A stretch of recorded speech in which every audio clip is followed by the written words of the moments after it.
Online, we have Professor Clare, who is a clinical psychologist in Exeter, who is a prominent figure in dementia research. And her ideal study looks at how to improve quality of life in people with dementia and how people's psychological well-being and the factors feeding into that can affect quality of life. So, thank you very much. Thank you. I'm going to talk about understanding quality of life in mild to moderate dementia and what we can do to maintain or enhance it.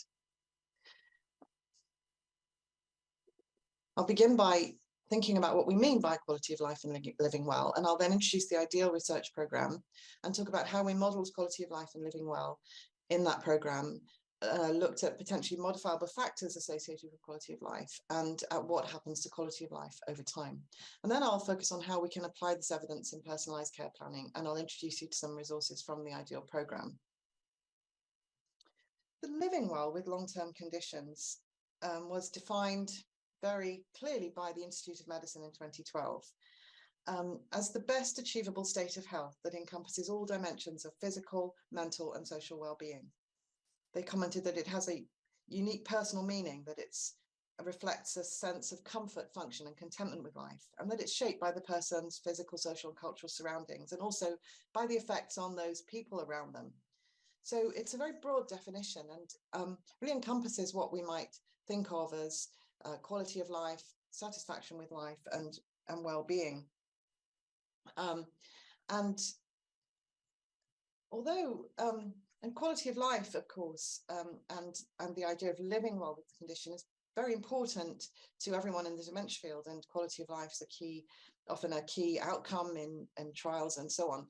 And there is sometimes a risk that we think about it rather narrowly, just in terms of symptoms and managing symptoms. But actually, we've had a number of models that have pointed us to the breadth of conceptualization needed to understand and think about quality of life. Lawton's model that's been very influential, which I've summarized here, and particularly for us in the UK, Kitwood's dialectical model that has really pointed us to think about person-centered care and has had such a profound effect on how we approach care for people living with dementia.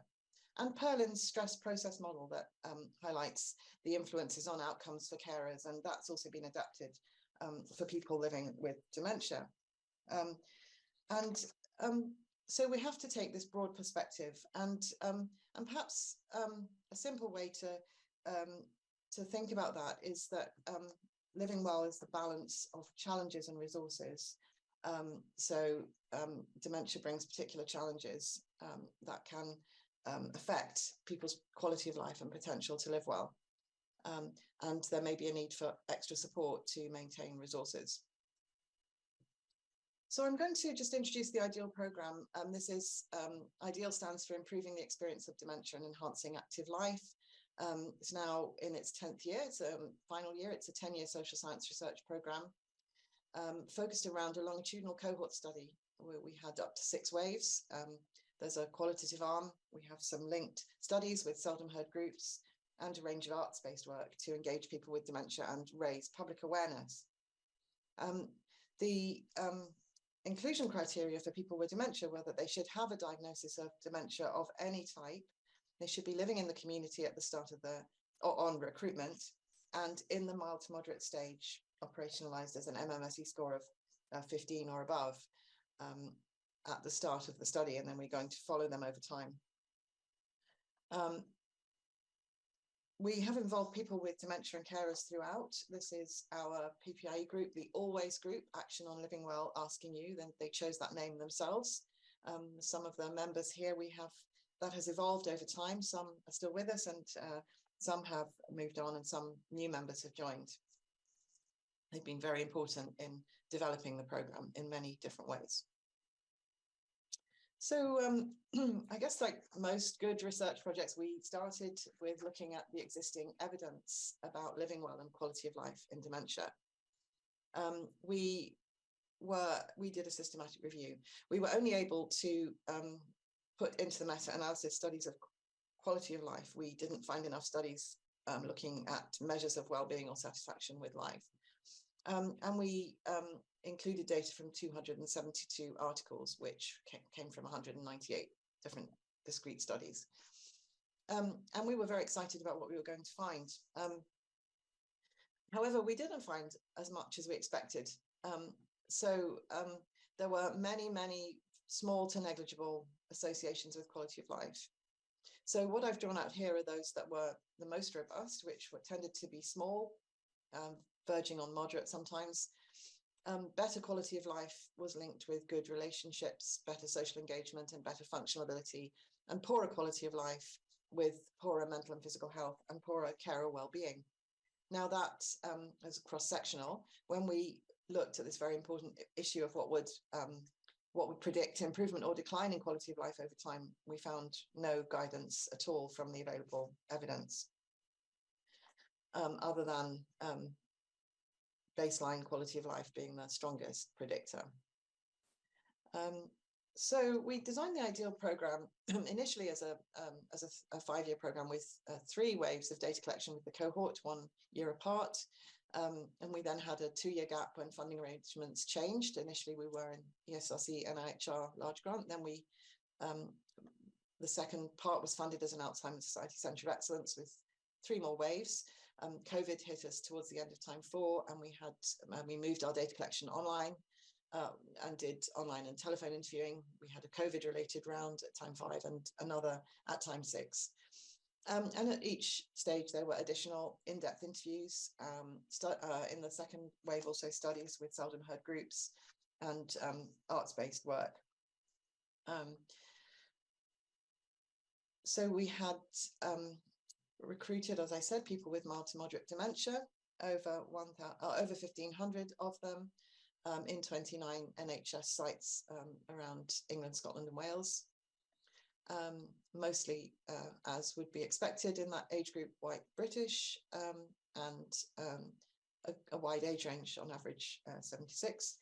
And we asked them if they would also include a family member. So we had nearly 1,300 family members, usually husbands, wives or partners, the majority female, who both gave information about the person with dementia and told us about their own experiences. And just a few more details. So we had obviously some withdrawals over time and for various reasons, often to do with health. And I wanted to just highlight the range of ages.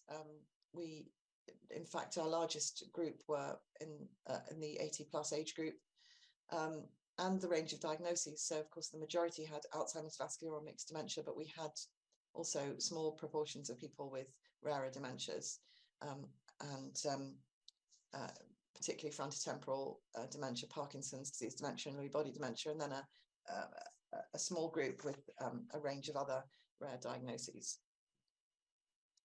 So how did we evaluate living well in IDEAL? Well, we had, in our cohort study, we used quantitative measures of quality of life, QoL-AD, well-being, World Health Organization 5 Wellbeing Index, and the satisfaction with life scale. And we sometimes looked at those separately and sometimes as a composite, a factor of living well. We also supplemented that with an open question: what does living well mean to you? And we had in-depth interviews, as I said, with a subset of participants.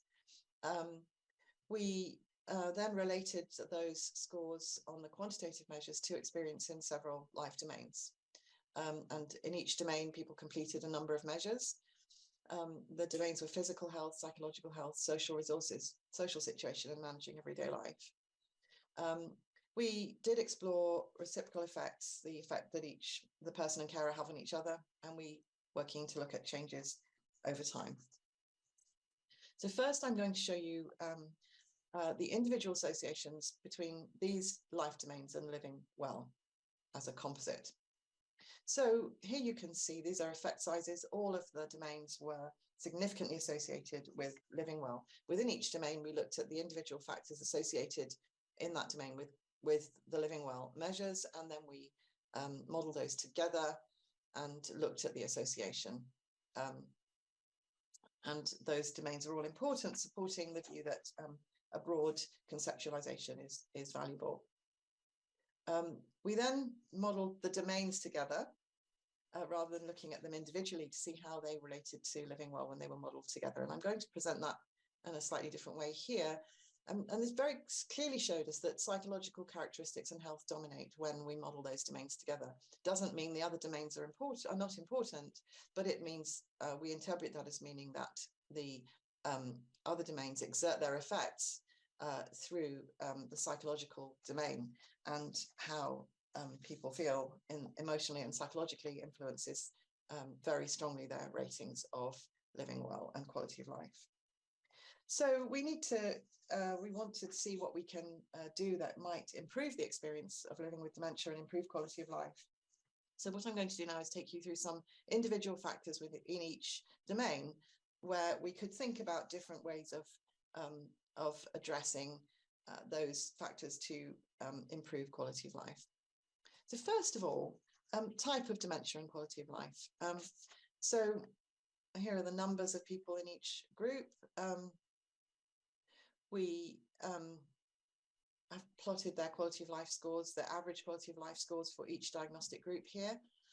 What you can see is there are some differences, and in particular people with Parkinson's dementia, with Lewy body dementia, and those other rare dementias are scoring particularly poorly. So of course we can't change the type of dementia, but we might need to be aware that some dementia types will present greater challenges for quality of life, and that might mean that we approach those groups and those individuals a little differently, acknowledging that extra risk to quality of life. Next, social situation, something that we perhaps again can't change. Here I've looked at area level deprivation. So grouping people into 5 groups from least area level deprivation to most, and plotting the quality of life scores for those groups shows a very clear relationship again with people in the most deprived areas having the poorest quality of life scores. Now, again, we may not be able to change that situation, but that might point us to thinking about changes in policy and service provision that could help to put some additional support in for people in those areas. In terms of physical health, we look at comorbid conditions. Here we've plotted a group people according to the number of comorbid health conditions alongside dementia that they reported, and plotted again quality of life scores. And you can see again a clear relationship. People with more comorbid conditions have poorer quality of life scores. And that points us to thinking about people's physical health and trying to optimize their physical health, and particularly not letting the dementia overshadow attention to other physical health problems, which people tell us in interviews often cause them more challenges than the dementia itself. Then in terms of managing everyday life, here I've looked at functional ability. So here we have standardized scores on the 3 living well measures, plotted against level of functional disability from least to most. And we can see again a clear relationship with people with more functional disability scoring more poorly. And this on the left is informant rated functional ability, but interestingly we see a fairly similar pattern when we look at self-rated functional ability as well. So functional ability is something we can address potentially through rehabilitative approaches that support people in developing compensatory strategies and learning new ways of managing their everyday activities. And I just wanted to focus a little bit on neuropsychiatric symptoms as well in this domain. Auditory hallucinations is the example I've taken here from the question on the neuropsychiatric inventory questionnaire. And here we've just plotted people who do in blue or don't in orange experience auditory hallucinations according to their carer report, and looked at quality of life, well-being and satisfaction with life scores. And you can see that those who do have auditory hallucinations score on average more poorly. It's a small effect, but again, very important to attend to some of these difficult symptoms and think about how we can help to manage those to improve people's quality of life. In the psychological domain, I've taken the example here of loneliness. About a third of our sample were lonely, moderately or severely lonely. And here we've plotted well-being scores according to degree of loneliness. And again, a similar pattern, the more lonely, the poorer the score. So here, this reminds us we need to think about people's social connections and ensuring that that they do have social contact that's meaningful and enjoyable and helps to mitigate that sense of loneliness that people often experience. Also in this domain, thinking about adjustment to the diagnosis, we looked at taking the theory of illness representations. We looked at dementia representations. How do people understand the condition and make sense of it, and how does that relate to living well? So we find that we can see different groups, several groups with different profiles in terms of how they understand the condition. So the biggest group, 45%, we call the disease symptoms group. They do think of dementia as an illness, but they don't use diagnostic terms like Alzheimer's or dementia. They might acknowledge memory loss or forgetfulness. On the other hand, 13%, the grey group over here, are people who think of dementia as an illness and use those diagnostic terms. And so they are the ones who are talking about it very much like professionals do, but they're a small group. And then we have about a quarter who don't have a clear representation at all. They're really unsure how to make sense of dementia. Another small group who really frame their difficulties in terms of what you expect when you get older. And then a tiny group, 7%, who do not acknowledge any dementia-related difficulties. Now, why is this relevant? Well, while this disease diagnosis group tended to be younger and have better cognitive test scores, the aging group and the no problem group, relative to the disease symptoms group, actually had fewer symptoms of depression, higher scores for self-efficacy, and higher scores for quality of life, well-being, and satisfaction with life. So this raises quite an interesting challenge in terms of how we present the condition to people, how we talk to people about the condition, and what is going to be a helpful way of understanding it to enable them to experience good quality of life and live well with the condition. And I'm just going to focus for a moment on this 7%, and just draw out again, these are people who we might say lack awareness of their difficulties. And here we've just plotted that low awareness group versus the high awareness, the people in that disease diagnosis group who think about the condition in a very similar way to the way that medical professionals will do. And you can see again the difference in quality of life scores also relative to the whole group. So I just want to take a moment to talk about influences from the carer, because if there is a carer involved, and then that carer's the well-being of that carer will also have an influence on the well-being of the person with dementia. And we've shown this here. The blue bars, these are the decrements in quality of life score, satisfaction with life score, and well-being score that arise from carers having high stress, the blue bars, a low sense of competence in caring, the orange bars, and experiencing a lot of social restrictions, the grey bars. So you can see all of those things in the carer are associated with poorer scores for the person with dementia. But this does work both ways as well. We've looked at dyadic influences here in terms of depression. So if people with dementia have depression, they're scoring in the highest group for depression, that affects their own scores for living well, of course, as we would expect. Similarly, if a carer has a high score for depression, that affects the carer's own scores for living well. But what we also see is that if the person with dementia is depressed, that has an independent effect on the carer's scores for living well. And similarly, if the carer is depressed, that has an independent effect on the scores for the person with dementia. So that, in a way, is a very, it's a valuable thing to know, because if we are we can do something about depression, and if we're going to intervene with depression for one or other member of the dyad, it's likely to benefit both of them. So, so that's, I think, a helpful thing to bear in mind. Now I want to turn to quality of life over time. So we had at baseline, we were able to see people falling into two groups, one with relatively good quality of life scores and one with lower quality of life scores.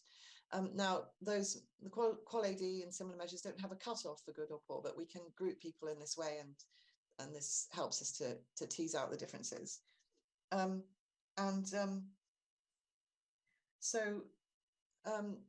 the interesting finding was that, in fact, most of those people remain stable in their quality of life over a 2-year period.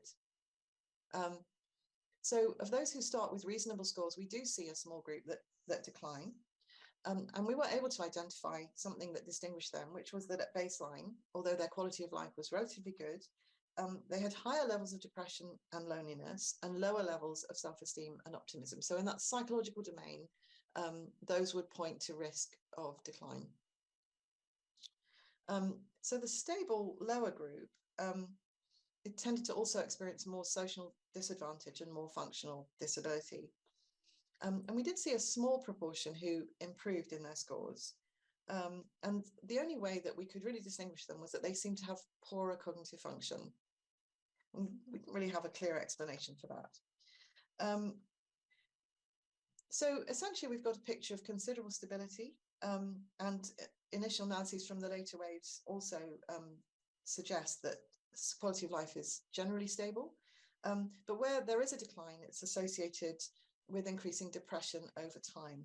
So again, that focus on psychological health is very, very important. Okay, so how do we put all of this together? So we're evolving this Living Well map, which shows the different domains and examples of things that are linked to better living well or quality of life in red, and poorer quality of life in black. And also highlights the factors to think about in terms of maintaining quality of life and avoiding decline. We have an equivalent map for carers. We're going to develop this into a resource to support personalised care planning. So just to summarise, though, the findings point to some really important potentially modifiable targets for intervention from the time of diagnosis onwards.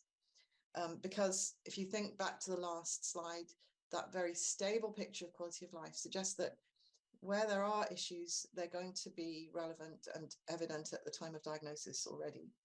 So what can we do? Well, promoting psychological well-being, tackling low mood and depression, and encouraging social connection to reduce loneliness and isolation are really key to this. Of course, we need to do that alongside addressing the dementia-related neuropsychiatric symptoms, functional disability, and the impact of comorbid conditions. And then supporting carers, of course, is also vital. So there's a great deal of scope to improve people's experience and enhance their potential to live well with the condition. But to do that, and we really do need to think broadly about what contributes to living well.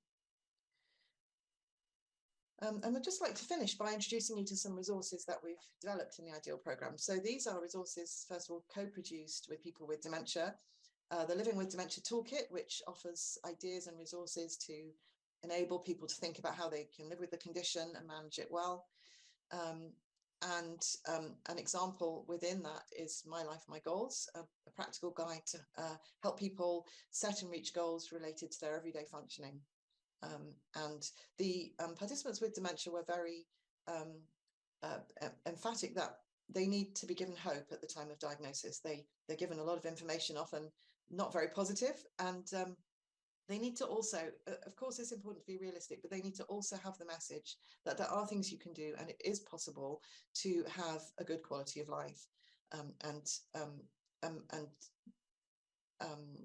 to maintain a lot of your activities and find other ways of engaging and doing things where those need to change. And then finally, we also have a wider range of resources, our publications. We have a webinar series, which you'll be very welcome to join, newsletters, and I'll also give a shout out to our Enliven project, which is aiming to get people out of doors into nature and to get the benefits of nature-based activity. The World Turned Upside Down, a free documentary film about communication and dementia based on the IDEAL research.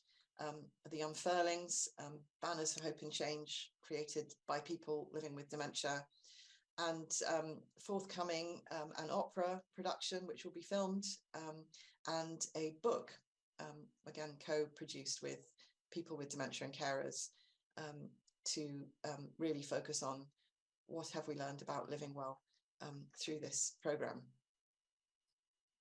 And so I'd just like to finish by acknowledging all of the many people that have contributed to this programme, and including the staff in the clinical research networks and at the NHS sites who collected data and recruited participants, our funders, of course, and then finally today, you for listening. Thank you very much.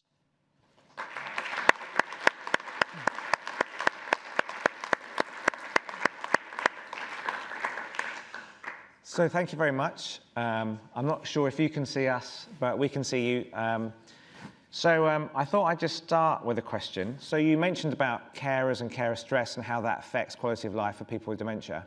I wondered if you'd done a comparison with people in nursing homes or care homes who have carers that are paid, and whether they have a better quality of life than people who are at home. The answer is not in this programme, no, because our programme focused on people in the community. And in fact, we hoped to follow people into care homes, but once they moved into care homes, it was pretty much impossible for the researchers to get in there and follow them up, unfortunately. We have previously looked at quality of life for people with dementia in care homes, and that from different perspectives. Staff and relatives obviously have rather different perspectives on that, but I can't really comment from the IDEAL programme itself. Can you comment without the IDEAL programme? Can you just remind me what your question was? So just really whether people had a better quality of life when they were in a care home or a nursing home. Yeah. Compared to in the community, I don't know. I don't know whether that's been done. Okay. No, I could see that for some people, that point of transition into a care home, although difficult, there can be some benefits for people once they move into a care home if they settle and flourish. But I don't have evidence on that. Okay, no, that's brilliant. Thanks very much. I think we have a question, David. Thanks for the talk, especially the information on patient-carer dyad. I found fascinating in relation to depression.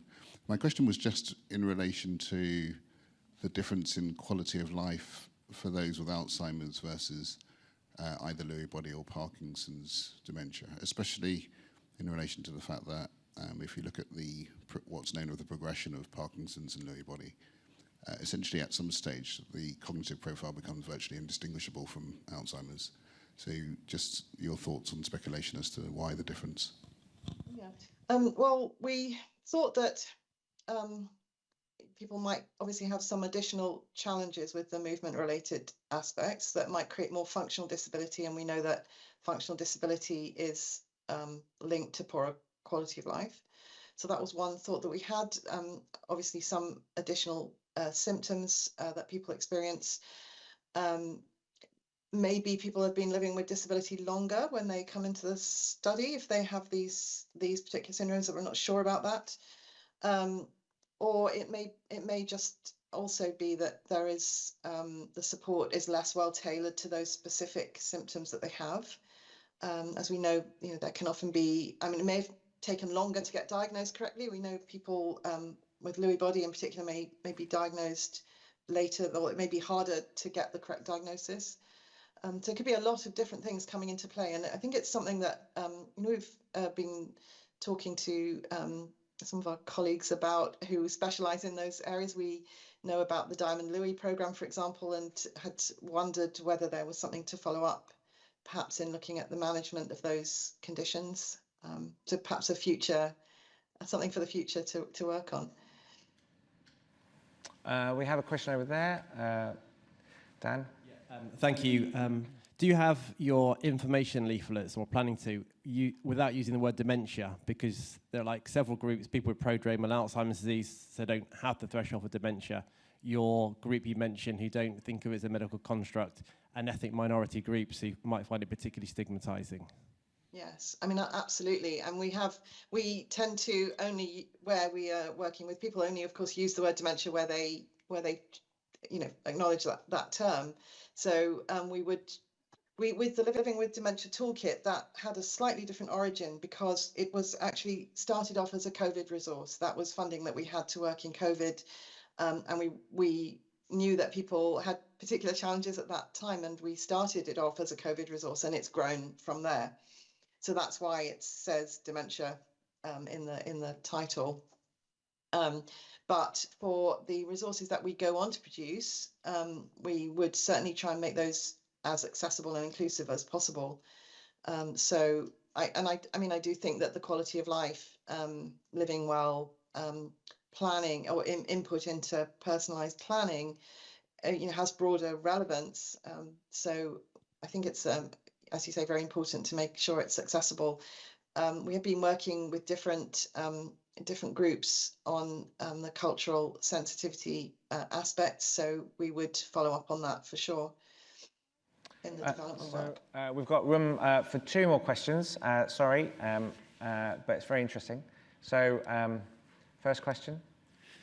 Hi, Tony David here. I was very interested in the data on awareness, and you showed that there was this group with low awareness of dementia who seemed to have good mental health, whereas the opposite was true as well.